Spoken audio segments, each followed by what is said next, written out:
I'm strong. I see you one last song. Pre, tagay. Galing. Ang sarap pala nito ni Kuya. Ang birdie ko'y makakatuwa. Bakit? Parang cobra na Wow. mahilig matuka. Wow.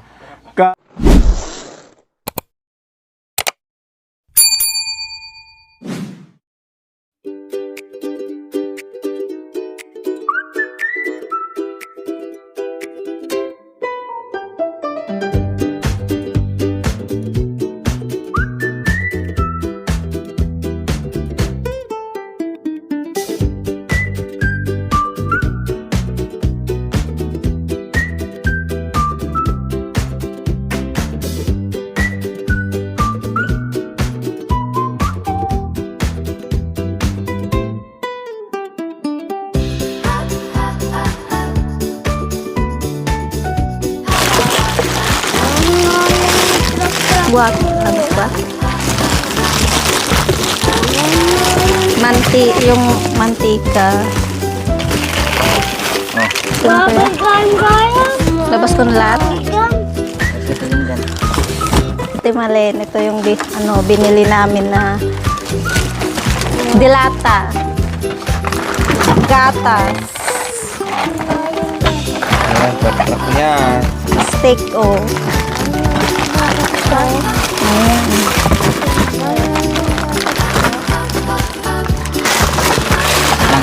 Mga dilata. Nabibili si Papa niya ng gata. Oh.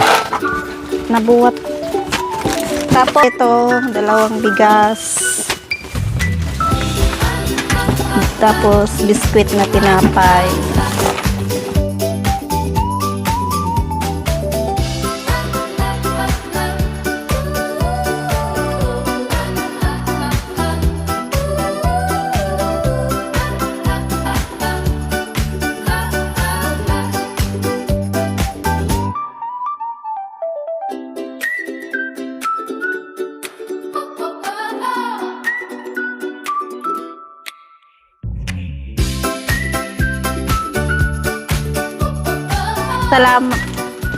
Maraming salamat sa lahat, Ate Malen, sa mga grocery. Ngayon lang kami nagkaroon ng ganun.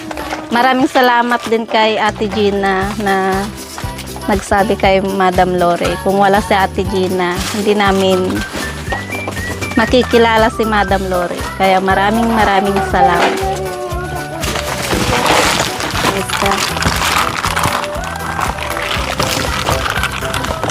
So, ayan po mga kabayan, dumating na nga po kami dito sa bahay at naipasok na lahat ng grocery. So, nakita nyo naman po mga kabayan, yung kapirasong, pwede ba akong pumasok dyan? Ha? Kaya ba? Sige nga. First time ko makapasok dito mga kabayan, nag-aalangan ako. No, bukod kasi doon sa mga kabayan, sa hindi ako makatayo, feeling ko hindi ako makatayo mga kabayan kasi mayroong mababa, mayroong mataas, mababa. So, parang nagwi-wave po mga kabayan yung kanilang bahay. At Sandara. bukod doon, aray. Ay, Diyos ko. Oo nga. Diyos ko, pag bumigay ito mga kabayan, lahat ng grocery namin pulutin talaga sa ibaba. Wala na, sabi ko na nga ba mapuno na. Napuno na mga kabayan kasi ito yung aming mga pinamili na sila ang pumili dyan. Bahala kayo. Nag-ala mini grocery store yung kanilang bahay mga kabayan. Excited ang mga bata sa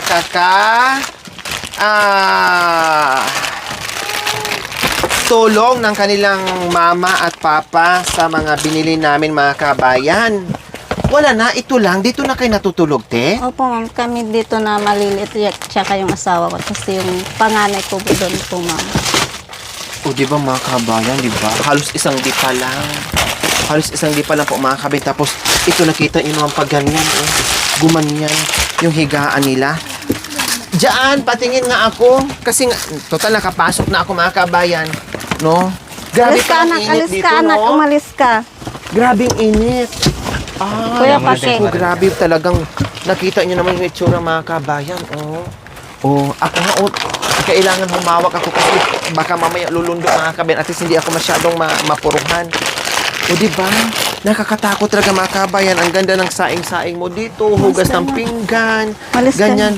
Bigla pa lang nabuwal yung bahay. Diyos ko naman. Alis kayo, anak, alis. Nakakatulog pa kayo dito kuya ng mahimbing? Kuya, Toto. Ha? Humihilig ka pa sa bahay na ito? Hindi ka natatakot baka pagbangon mo ay Hindi, nandoon ka na sa ilalim ng bahay mo? Ha? Hindi kayo gumugulong dito? Ha? Unang higa dyan.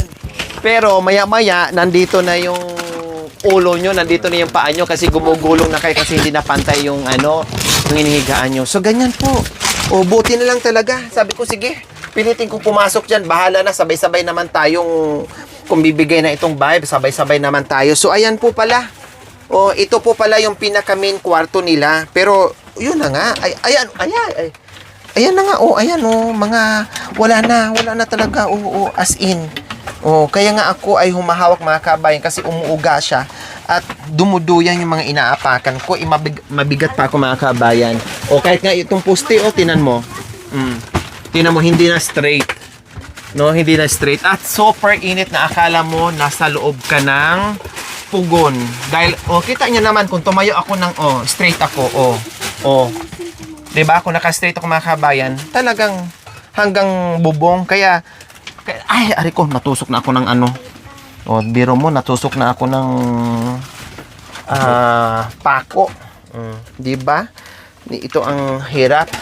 Kaya lang, ang problema ngayon mga kabayan, saan na kayo higa? Dahil napuno na kayo ng grocery. Sabi nyo, dyan kayo umihiga. Punong-puno na ngayon, Ate Jima, anong gagawin? Kasilong. Pasensya na ha. Sorry ha, na tuloy namin ang higaan nyo. Nawalan tuloy ka ng higaan dahil sa amin. Pasensya na ha, Hindi, kuya ma'am.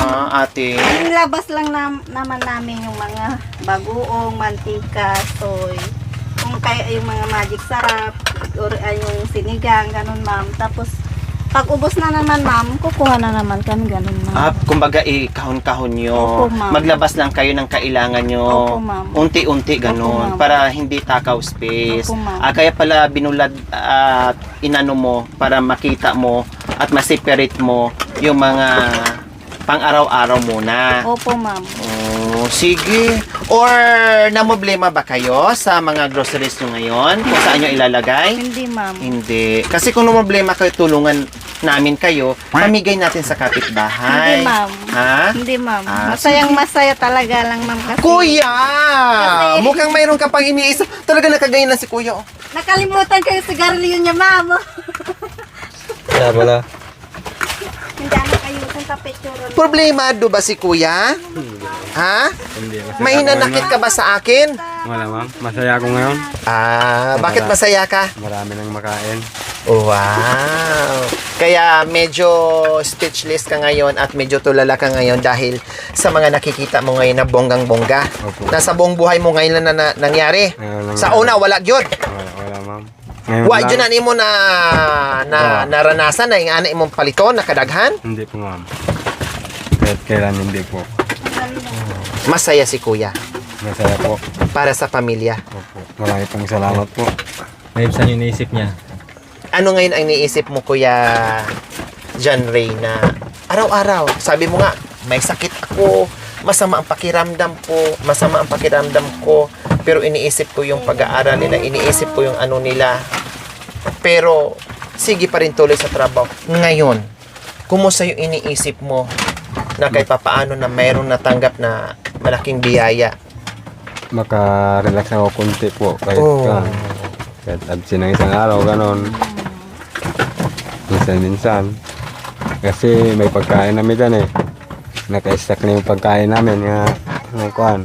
Pero pag wala yan, wala. Diretso. Naka-relax ang isipan mo. Naka-relax Nabawasan ng konti kahit papaano. Opo, ma'am.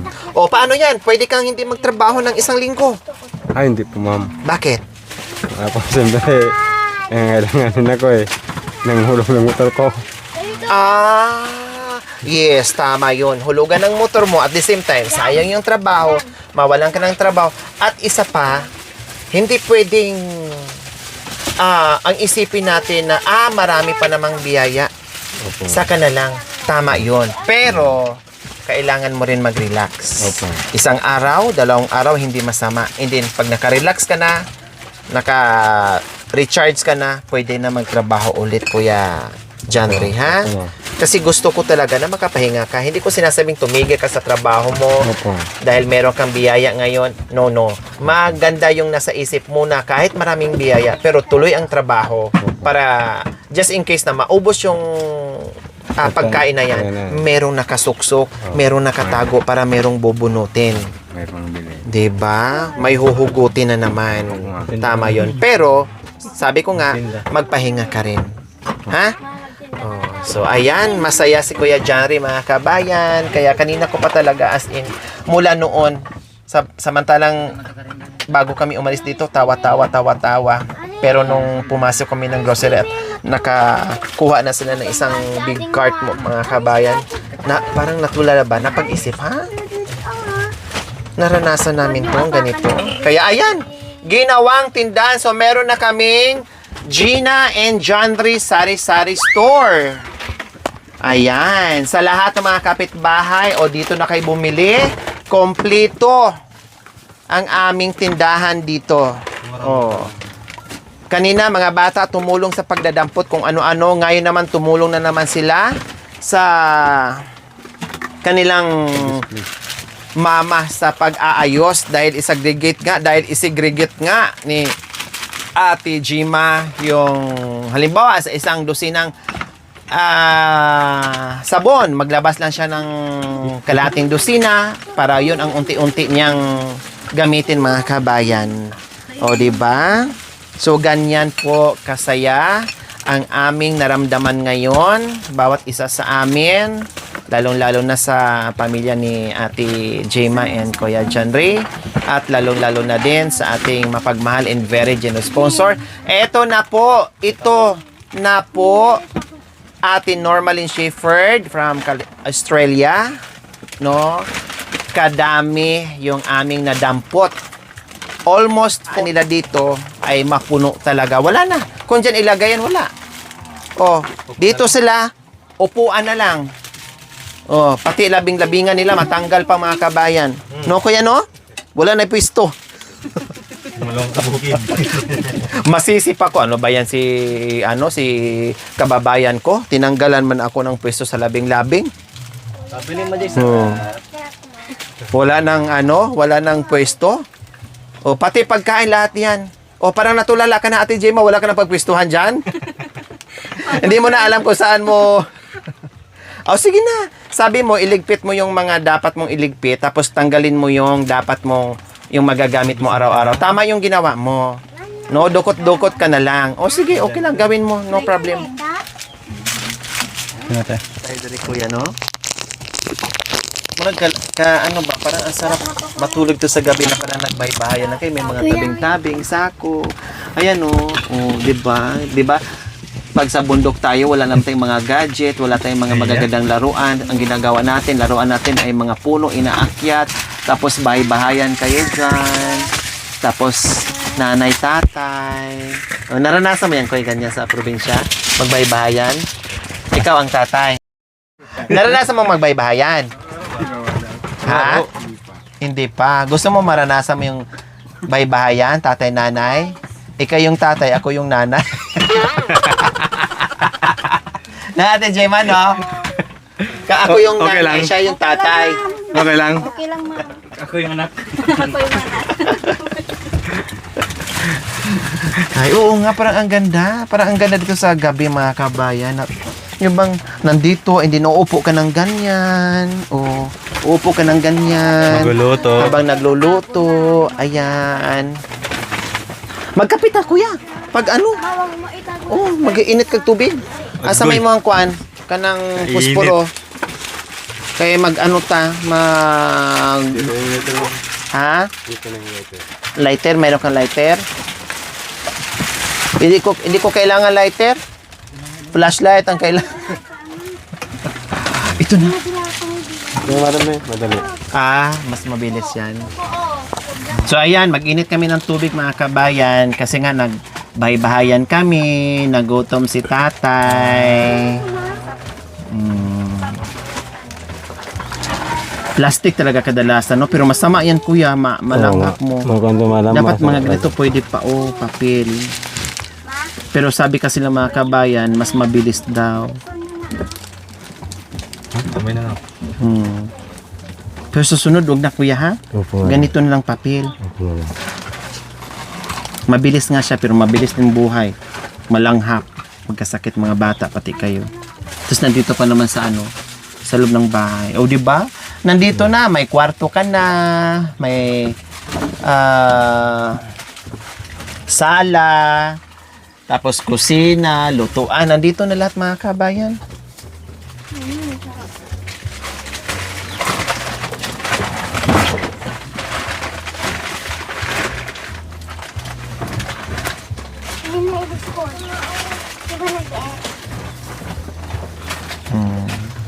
May tubig ka dyan? Meron naman dito.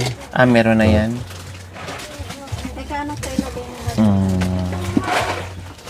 Upo ka dyan, tay. May karton na. Upo ka dyan. Tapos, umupo ka dyan. Magsapin tayo ng karton. Tapos, ang mga anak natin, utusan natin bumili ng ng pagkain. Para si nanay sa si tatay may oras habang busy pa ang mga anak sa grocery nila. So maglabing-labing muna si nanay sa si tatay mga anak ha. Busy sila. Grabing busy nila sa mga kabayan sa kanilang magandang Take my hand, touch my face.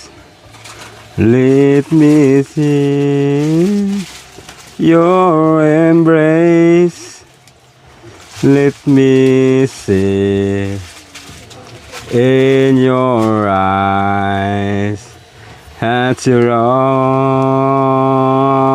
Say goodbye. Just tell me how you feel. I don't know what to think. You need me more, and if you need me, you kiss me and tell me how you feel. And if you want me, you show me what you're the last for it. And if you love me, you'll know me in your arms will I belong. So wanna feel it strong, I see you one last song. You don't why just stand. Take your wings, fly away. I love you and too much to wanna be you, the one that breaks you down. And if you need me, you kiss me and tell me how you feel. And if you want me, you show me what your dear love's for. And if you love me, you know within your arms will I belong. So wanna feel it strong, I see you one last song.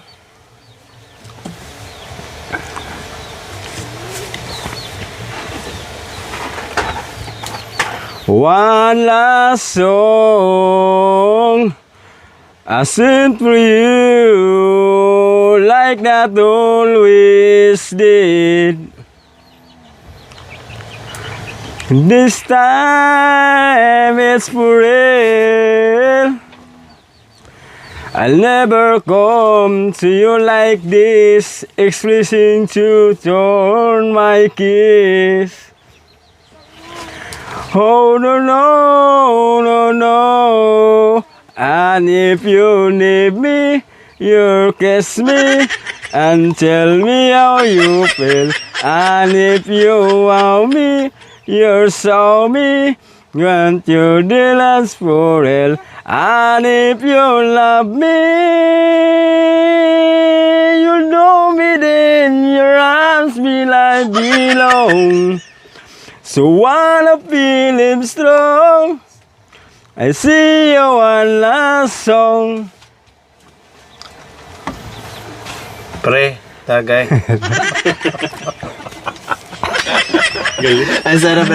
Ang sarap pala nito ni Kuya kasama sa ano? See you one last Meron pa pala? song. Sa ano? Maka-jamming. Maganda, boss. No, dahil mayroon kang ano, habang nag-ano ay mayroon kang kasama o magaling ha, halos akapila yung mga kabayan kinata ni Kuya. Lalo na siguro sa video kahan yan, naku. Talagang ano yan, no, magaling kumanta. O, ano pa Kuya? Pag ako'y nababato, pinaglalaroan ko ang birdie ko. Ang cute na cute naman kasi kaya ko siyang binili. My birdie is my best friend, my best friend. Na mahig na yung sandali. Madalas ko siyang pinapakain ng bersin. Mahal kita, o bird ko, huwag kang lalayo. Don't touch my birdie, don't touch my birdie, Christmas. Don't question, please. You'd have to grab my birdie. Just call it, and it will come.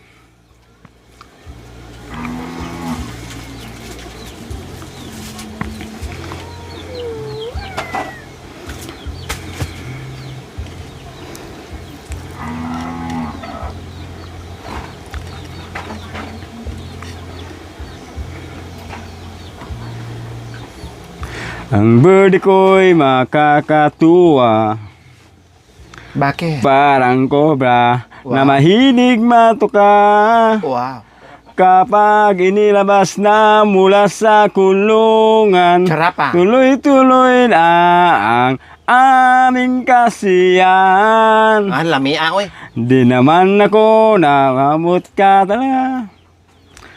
Ayaw ko lang na hinawakan siya ng iba. Ang birdie ko ay medyo masungit. Konting hawak lang, siguradong magagalit. Lamia, anak Kuya. Don't touch my birdie, don't touch my birdie, Christmas. Don't question, please. You'd have to grab my birdie. Just call it, and it will come. Will come.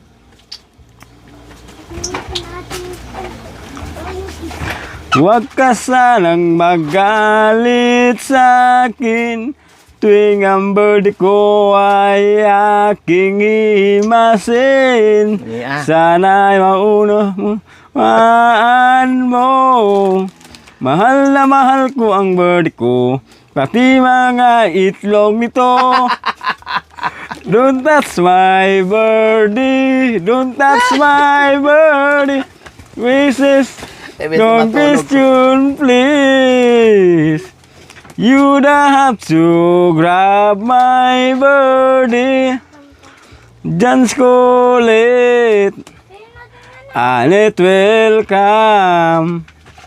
My birdie, don't touch my birdie. Don't question, please. You might have to grab my birdie. Just call it, and it will come.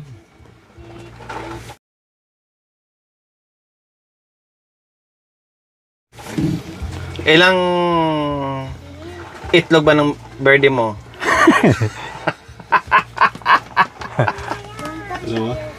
Ilan ang itlog ng birthday mo? Dalawa. Dalawa, akala ko apat. Dalawa, meron pa? Wala na. Wala na? Oh, wow. Galing ni Kuya. Sarap ng birthday mo Okay, sige. Ayan po mga kabayan. Nagkatuwaan lang. Dahil syempre, ang saya ko na nakikita ko si Kuya na masaya, ngumingiti. At lalo ngayon, pinaunlakan tayo ng magandang kanta.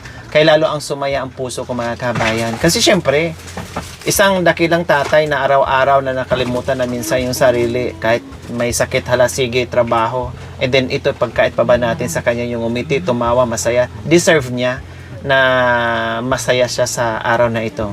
'Di ba? Kaya maraming salamat po. Dahil marami pa tayong gagawin dito. See you next episode po mga kabayan. We love you all. God bless us all. Bye! Bye, Kuya, sa birthday. O, diba? O, tara. Sa lilim tayo. Hindi yung sa lilim. Di na siya. Thank you for watching. Don't forget to like, share, and subscribe.